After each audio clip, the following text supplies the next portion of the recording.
voi gospodari, sculați compatrioți, sub flamura lui Ștefan, de mai sunteți nepoți, de mai aveți copii, de mai aveți trecut.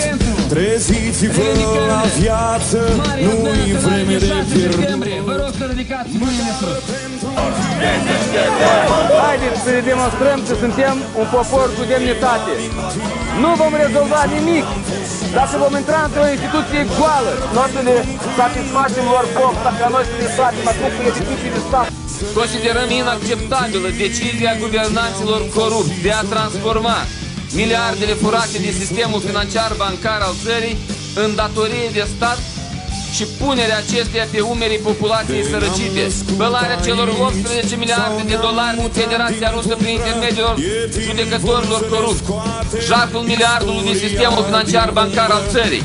Alte infracțiuni vizând privatizarea ilegală a proprietății statului și dosirea mijloacelor financiare ilicite în zone offshore și tragerea la răspundere acestuia pentru infracțiunile comise.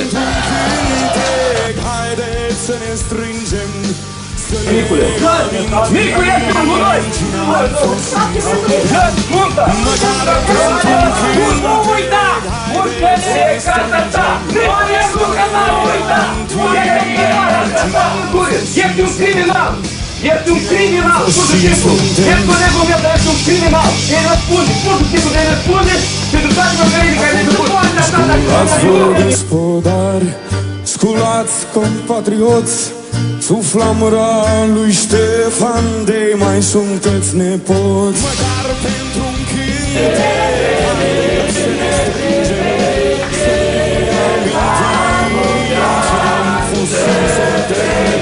Măcar pentru un cântec, haideți să ne strângem, să ne amintim. Să demonstreze în continuare ceea ce a demonstrat pe parcursul ultimul an, că are tărie de caracter asta pentru a scoate țara în aduce în jurul său o echipă foarte puternică de oameni corecți, oameni dornici să facă schimbarea în țară, el fiind acum vârful de lance care va răzbate, care va lovi în inima mafiei moldovenești și cu siguranță vom reuși. Îi urez în primul rând lui Andrei sincere felicitări cu această zi.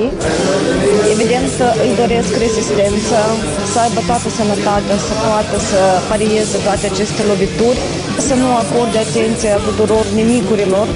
Să fie un om dârz, un om îndrăzneț, așa cum s-a arătat trăsăturile acestea de caracter. De caracter, pentru că a intrat într-o luptă foarte complicată, inegală, să rămână modest, indiferent de ce funcție va avea în această viață. Ceea ce îmi doresc eu la vârsta mea este ca țara mea să fie una liberă, una prosperă, una pentru cetățenii ei și nu pentru cei care au pătrucolit-o. Cine am fost și suntem, cine am fost și suntem, cine am fost și suntem.